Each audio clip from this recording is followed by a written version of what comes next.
Merhabalar sevgili arkadaşlar, kanalıma hoş geldiniz. Abone olmadıysanız sağdaki abone ol yazısına tıklayarak abone olabilirsiniz. Evet, görmüş olduğunuz gibi renkler var elimde, farklı renkler de var.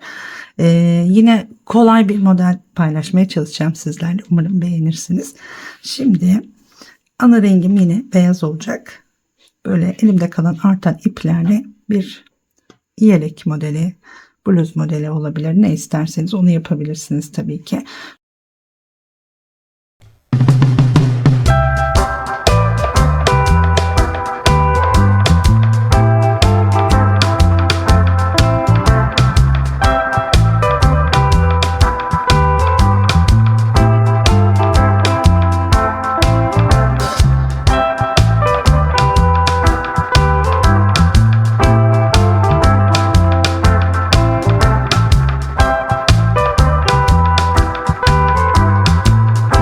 Şöyle yeşille başlayalım. Hem Tunus işi hem de tığ işi kullanacağız. Yani trabzan kullanacağız, öyle söyleyeyim. Önce Tunus işi yapıyoruz. Zincir çekerek başlıyoruz. Şöyle yine renkli bir model olacak. Güzel olacak. 2, 3, 4, 5, 6, 7 tane zincir çekiyoruz. Birinci zincire giriyorum. Evet, sürekli tığ yaptığımdan dağıldım. İkinci zincire giriyoruz, ilmek alıyoruz. Bir sonrakine giriyoruz, ilmek alıyoruz. Şimdi tığda zaten bir ilmeğim vardı. 3 tane ilmek aldım. Tığımda 7 tane ilmek olacak. Zincir sonuna kadar geldiğimde 2, 4, 6, 7. 7 tane ilmeğimiz olması lazım. Sonra önce bir ilmek, şimdi geri çıkıyoruz. Sonra ikişer ikişer alarak başlangıca kadar geliyoruz. Son 2'yi de alıyoruz bu şekilde. Şimdi birinci sırayı tamamlamış olduk. Bakın, bunun üzerinden şöyle yatay duran çizgilerimiz var. Bakın, tığı hiç dolamadan bu araya giriyoruz. Yani şöyle almıyoruz, arkaya batıyoruz. Şimdi ikinci sırayı yapıyoruz.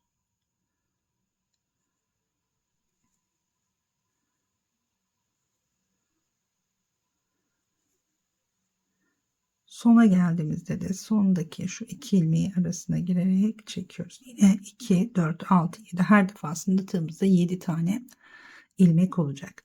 Önce 1, sonra 2 alarak geri gidiyorum. Böyle küçük bir kare oluşturacağım şimdi bununla. İkinci sırayı tamamladık ve üçüncü sıraya başlıyoruz. Aynı şekilde bakın, şu aradan arkaya doğru batarak giriyorum. Tığdaki ilmekle beraber 2, 3, 4, 5, 6 ve sondaki şu iki ilmeği bu şekilde alıyorum. Yine önce 1, sonra 2, 2 alarak geri geliyorum. Üçüncü sırayı tamamlamış olduk. Evet, şimdi dördüncü sıraya geçeceğiz. Yine aynı şekilde bakın, şuradan giriyorum.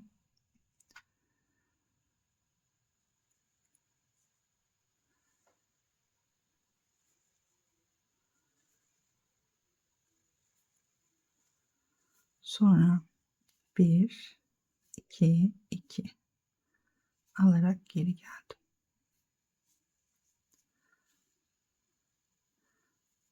Evet, şimdi tekrar aynı şekilde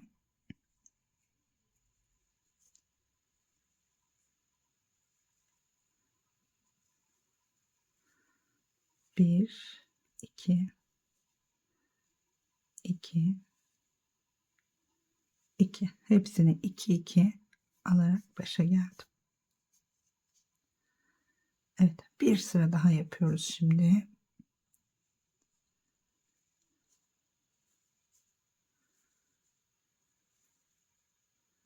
Sondaki iki ilmeği aldım. Yine önce bir alıyorum geri dönerken, sonra 2, 2 çekerek geliyorum. Evet, bu kadar. Ortadaki karemiz bu şekilde olacak. Şimdi buradan hemen Bir sıra etrafını sık iğne dolanacağız. Bir tane zincir çekelim. Yine aynı batar gibi, bakın buraya batıyorum, sık iğne. Bir sonrakine batıyorum, sık iğne. Az önce tunsu yaptığımız gibi batıyoruz. Bakın şöyle araya, arkaya doğru batarak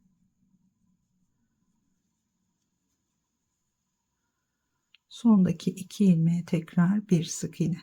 Bu sondaki 2 ilmeğe tekrar bir kez daha batıyorum. 2 tane sık iğne yapıyorum ve bu tarafa dönmüş oldum. Sırayla her bir yuvaya batıyorum. Bakın şimdi yatay duruyor, bakın buradaki ilmekler.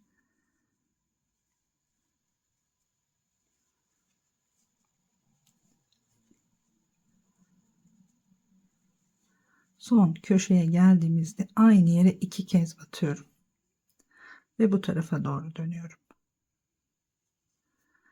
Şimdi şu aralara batıyoruz. Burası zincir çektiğimiz yer. Bakın şöyle buğday tanesi gibi duruyor. Her ikisinin arasına giriyoruz. Bir sık iğne yapıyoruz.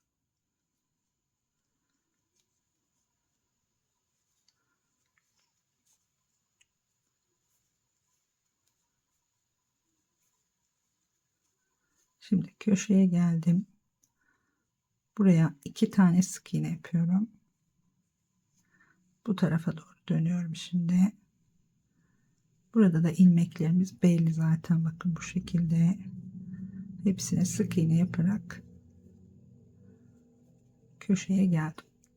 Şurada bakın, hemen şuraya batarak bir sık iğne yapmıştık. Aynı yere şu şekilde bir kez daha batıyorum. Bir sık iğne daha yaptım.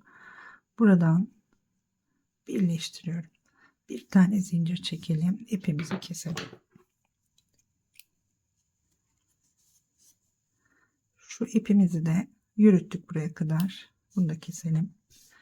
Şimdi bu şekilde renk renk küçük küçük motifler yapacağım. Sonra bunun etrafına bir sıra tek renk gideceğim. Buradaki renkleri tabii siz istediğiniz gibi ayarlayabilirsiniz. Ben şimdi elimde olan iplere göre yapıyorum. Bunları önce bitirebilirsiniz. Birkaç tane yapabilirsiniz. Sonra da etrafına bordo ipim vardı. Bordoyla bir sıra trabzan yapacağım. Gelelim herhangi bir köşeden. Şöyle 2 tane yapmıştık. Bakın tam köşeye giriyoruz. Birleştiriyorum. 2 tane zincir çekiyorum. Aynı köşeye bir tane ikili trabzan. Bir zincir, tekrar aynı köşeye 2 tane ikili trabzan. Tam köşeye batarak yaptık bunları. Şimdi tekrar tığımı doladım. Her bir sık iğneye ikili trabzan yaparak dolanıyorum.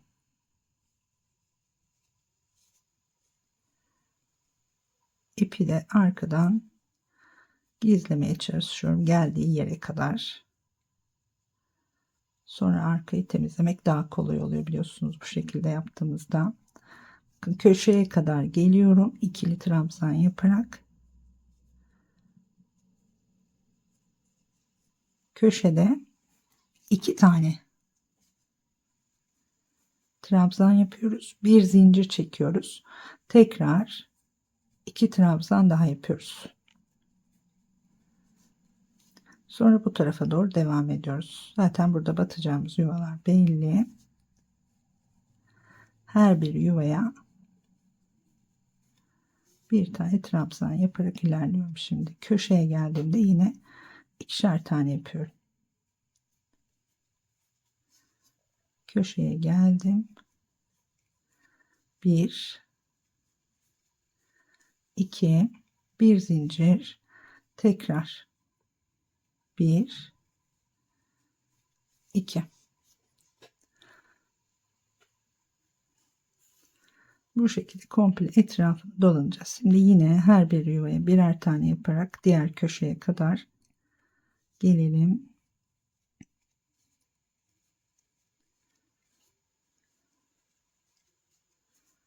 İki tane temel rengim olacak. Bir tanesi beyaz, bir tanesi de bordo. Ortada yaptığım renk renk motiflerin etrafına bu şekilde trabzan öreceğiz. Sonra bunları iğneyle dikerek birleştirip istediğiniz modeli yapabilirsiniz tabii ki. Şöyle Şu köşeyi de aynı şekilde doldurdum. Devam ediyorum şimdi.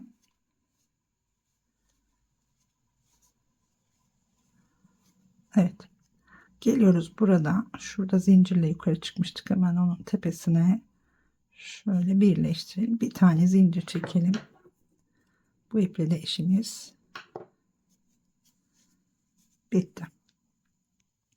Şimdi buradaki trabzan sayınız bakın şu köşeden 2 taneden buradaki köşedeki 2 taneye kadar 2, 4, 6, 8, 10.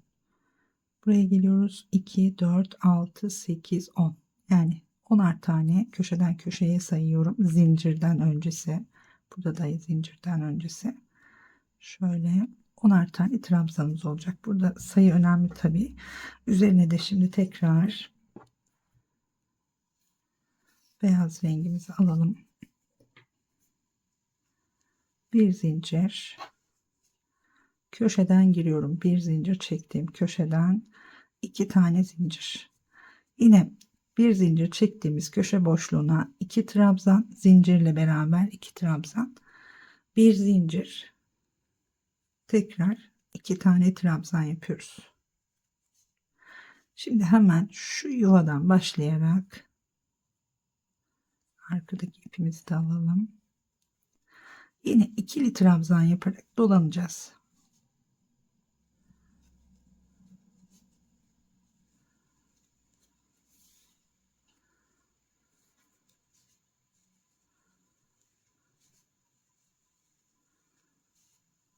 Her bir yuvaya bir tane köşeye kadar. Geldim köşeye. Burada 2 tane köşe boşluğuna batarak bir zincir çekip tekrar köşe boşluğuna 2 tane daha yapıyorum ve bakın burada şöyle şuraya değil, hemen şu 2 trabzan arasındaki yuvaya batarak başlıyoruz. Yine her bir yuvaya bir tane yaparak köşeye kadar gidiyoruz. Şimdi bunu tamamlayalım. Bakın. Başlangıç noktasına gelelim. Evet. Şöyle göstereyim. Sıra sonuna kadar geldim. Bakın bir sıra. Şimdi bir sırada yine aynı renkle sık iğne gideceğiz arkadaşlar. Buradan birleştiriyoruz. Şöyle 2 trabzanın tepe noktasına gelecek şekilde bir zincir, aynı yere bir sık iğne. Şurada bir zincir çektiğimiz yerlerde 1, 2, 3 ve 4. 4 tane sık iğne yapıyorum. Sonra hemen yanındaki yuvaya batarak devam ediyoruz. Komple sık iğne yapıyoruz.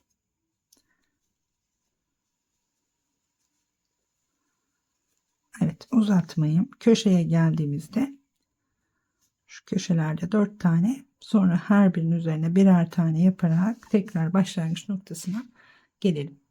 Evet, sona geldim. Bakın tekrar bir sıra sık iğne gittikten sonra yine ilk yaptığımız sık iğnenin içine giriyoruz. Şöyle birleştiriyoruz. Bir tane zincir.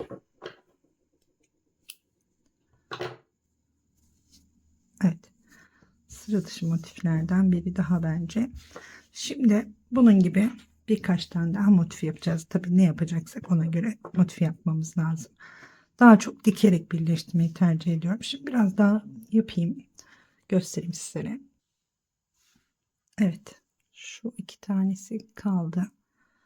Biraz beklesin onlar. Şöyle bakın. Zaten şu bir tanesini beraber yapmıştık. Aynısından bir tane daha yaptım. Şöyle ortasını mor yaptım. Bir tane pembe yaptım. Bu ortalar için dediğim gibi tamamen böyle elimde kalan artık ipleri kullandım. Şimdi 3 tane olmuş hatta. Şimdi bunları kendi yine zevkimize göre şöyle yerleştireceğiz arkadaşlar. Ne yapacaksak. Şu yeşilim çok olmuş. Bir tane yeşil koyalım. Buraya bir bej koyalım. Bir pembe.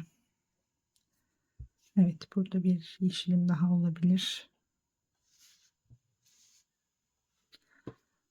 Şu bej rengini buraya alalım. Bir sarı olabilir. Mor olabilir. Evet. Şöyle 2 tane daha var. Bunların da kenarları yapılacak. Ben şimdi size bunu göstermeye çalışayım. Şu yönlere dikkat edelim yalnız. Bakın şu tarafta Tunus işinden kaynaklı şöyle bir boşluk oluşuyor. Hepsini aynı yöne getirirsek, burada şöyle olması lazım. Yani ne yöne koyuyorsak bütün motifleri aynı yöne getirmeye dikkat edelim. Bunu dikerek birleştireceğim. Hırka yapmak isterseniz ona göre motifleri ayarlamanız lazım tabii ki, bedeninize göre. Bunu aynı zamanda büyütebilirsiniz de tabii ki. Ben şimdi bunu 7 başladım. 7 tane Tunus işiyle yaptım. Ama 9 olur, 11 olur. Şu ortayı daha büyük yapabilirsiniz. Bu kenara daha fazla ya da bu kenara daha fazla gidebilirsiniz. İstediğiniz gibi büyütebilirsiniz. Bu süeter ya da yelek olacak. Yine normal kesimleri, normal kareli hırkalarda yapılan şekilde yapabilirsiniz arkadaşlar. Şöyle arkasından dikeceğim. Şöyle kapatalım.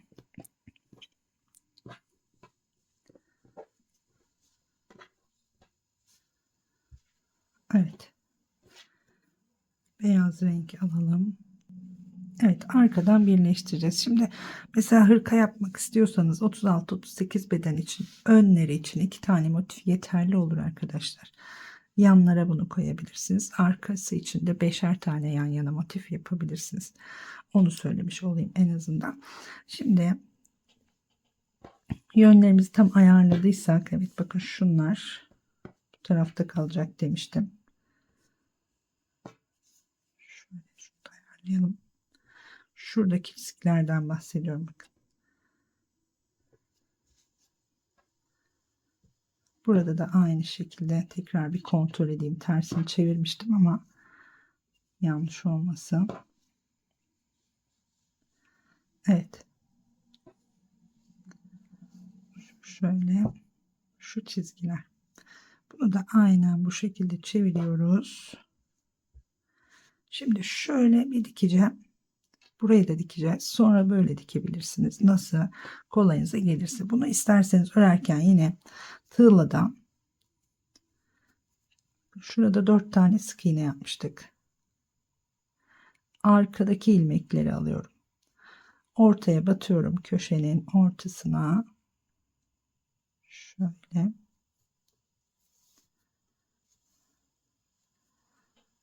Burada bir düğüm atabiliriz.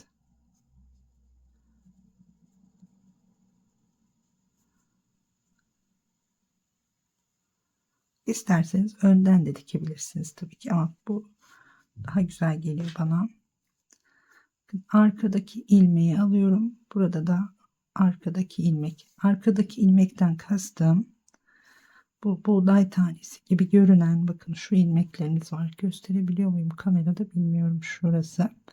Bu tarafta da aynı şekilde. Buradan batarken şuraya. Buradan batarken de bu tarafa. İçteki ilmeklere batmıyorum arkadaşlar. Böyle daha güzel görünüyor bana. Ön kısımda da böyle bir şey olmuyor, çıkıntı gibi durmuyor. Daha güzel duruyor.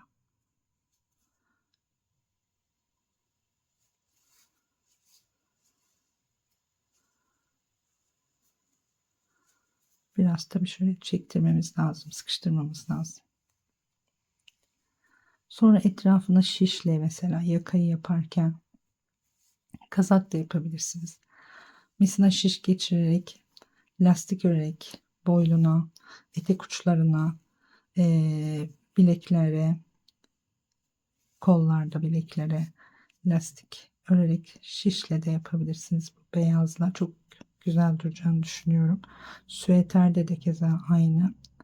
Etek uçlarına, yakaları misina şişle lastikle yapabilirsiniz. Evet, bu böyle devam edecek. Bunu bitireceğim. Şimdi videoyu daha fazla uzatmayayım. Bitirince göstereyim sizlere nasıl göründüğünü.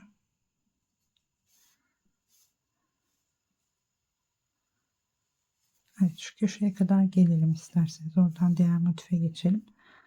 Sonra bırakayım.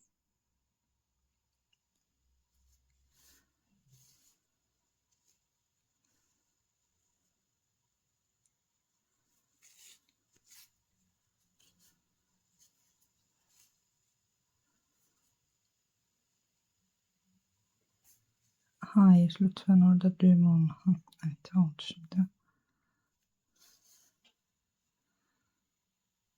Tam köşenin ortasına geldim.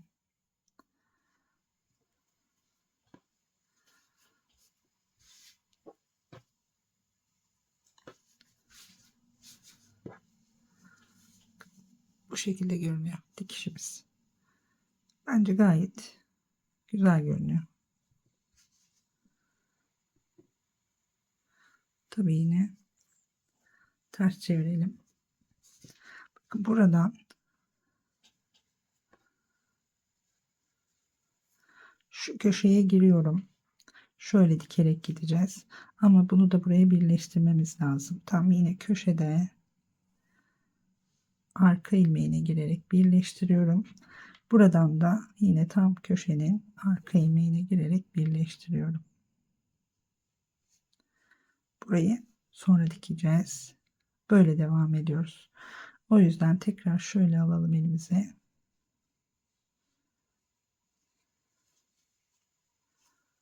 Buradan geçirdim. Yine aynı şekilde devam ediyorum.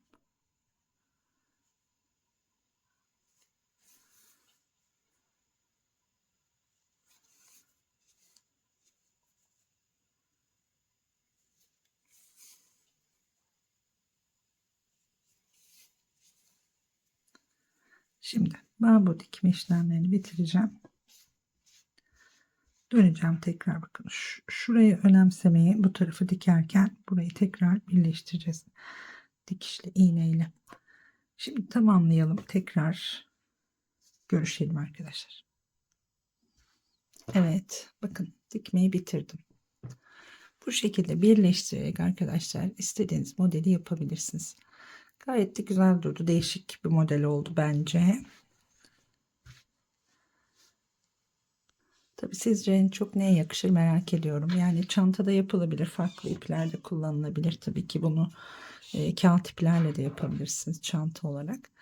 Hırkalarda olur, süeterlerde olur, yeleklerde olabilir, atkıda olabilir. Evet, benimle yorumlarınızı paylaşırsanız sevinirim tabii ki. Bu da ortada. Değişik durdu. Evet, şimdilik bu kadar diyorum. Daha güzel modellerde görüşmek üzere. Hoşça kalın.